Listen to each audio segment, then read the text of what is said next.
the Los Angeles area, and I run all this stuff. Oh, so when you say you have a contract, you have it with a company that has many different outlets.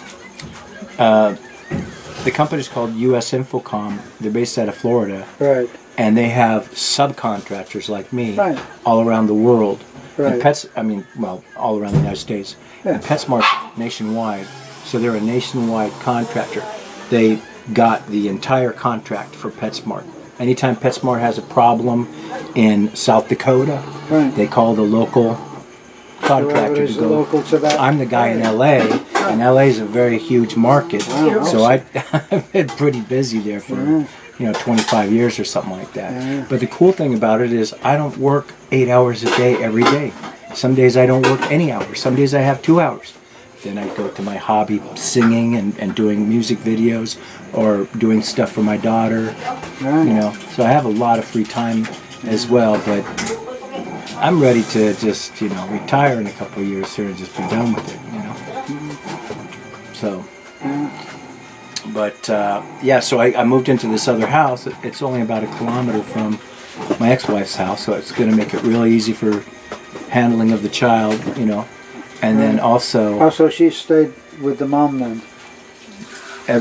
she has her for a week, and I have her for a week. Oh, okay. But she took her to the Philippines to see her family. When? When was that? Right now, while I'm here. Really? That's good. I'm here, Yeah. and for 2 weeks, and she's there for 2 weeks. Right. So. Well, that's good then. So does she speak Tagalog or? Yes. So your daughter speaks Tagalog? My ex-wife does. Yeah, but does your daughter speak any of the Philippine languages? No, she's like me, just That's a shame. piecemeal. That's a shame. Yeah. Well, she doesn't spend. She's only been there 3 times. But I'm ready to move on here. Oh, I was telling you about the house I moved into. It was completely gutted, and I had a contractor that built my old house fix this one up, and everything is brand new. It's like a brand spanking new house.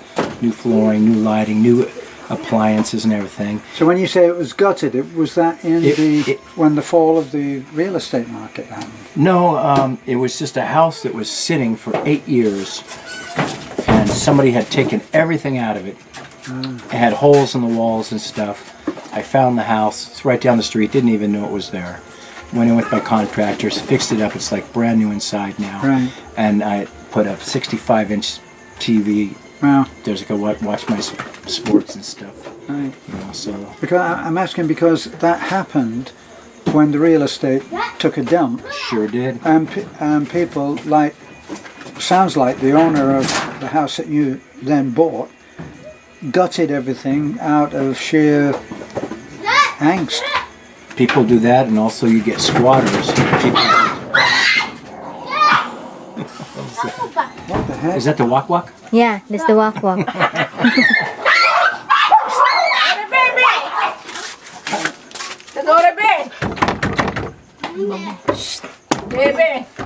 Basag din na bebe kay mabunuan kag apel. Baby, come inside.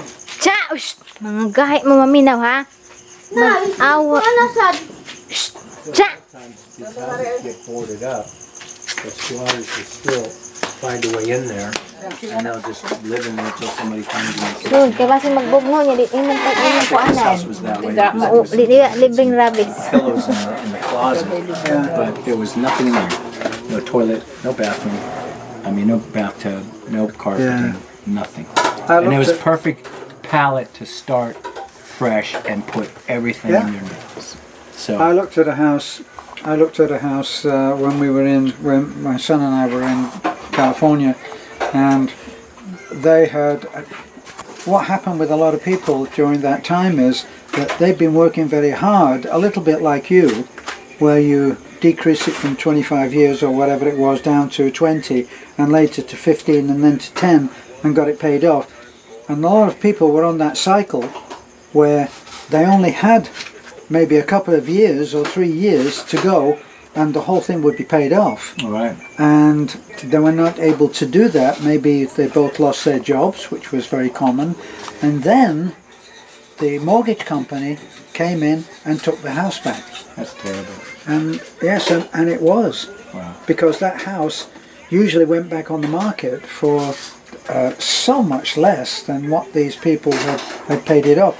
So a lot of people, especially in Florida, where they've got very grand houses in Florida. Sure. Really beautiful houses. And you could buy one of these houses for a fraction of what they had been originally sold for and repossessed for. So people were having the house repossessed. They were being, well, evicted really. And the house would probably have been originally valued at, say, maybe 400,000. And here they were being evicted because they couldn't be allowed to have a house at the present valuation. And then it could go on to court steps for 100,000 or less, 60, 70,000. That was a bad time in the housing. So when that happened, people said, I'm not, maybe they had granite worktops put in the kitchen and extra toilets and all of that. They had all of that AC. They took all of that out, and the last thing they did was take a sledgehammer and go around the toilets and the bathrooms. Wow. And smash all of that. And this particular house that I looked at, they'd done all kinds of other stuff, taking a dump here, and just terrible. But as they were leaving, the very last thing that they did was unscrew the hinges on the front door and take that with them. So terrible, but not without some humour. Wow. When I bought my house, it was listed for $275,000, which I thought was expensive then. And then it doubled in a few years. Remember, the prices skyrocketed before it crashed. And the neighbors, they bought theirs for about $300,000. And when the price went up over the couple of years, they spent their equity. They started buying new cars, going on vacations. They were encouraged to do that too. I told my wife that we're not spending our equity. That's going to be our retirement. And sure enough, when the crash came, they had to give their house back to the bank. We kept our house because we didn't burn through our equity. Right. So our house went like that, and then it went down. But that didn't affect you because that wasn't real money anyway. Right. And then all of those houses have now gone back up again. Right. So just by... And I think I got out at the right time because I don't see them going any higher than they are right now. It's just almost impossible to afford a house for the common family in California. It's ridiculous. I don't see it going too much higher. No, I remember when I was in Florida, and I had a house which had been valued, not a modest house, but the last valuation was $280, I think. And then later, when I refinanced, it was valued at $273 or something like that.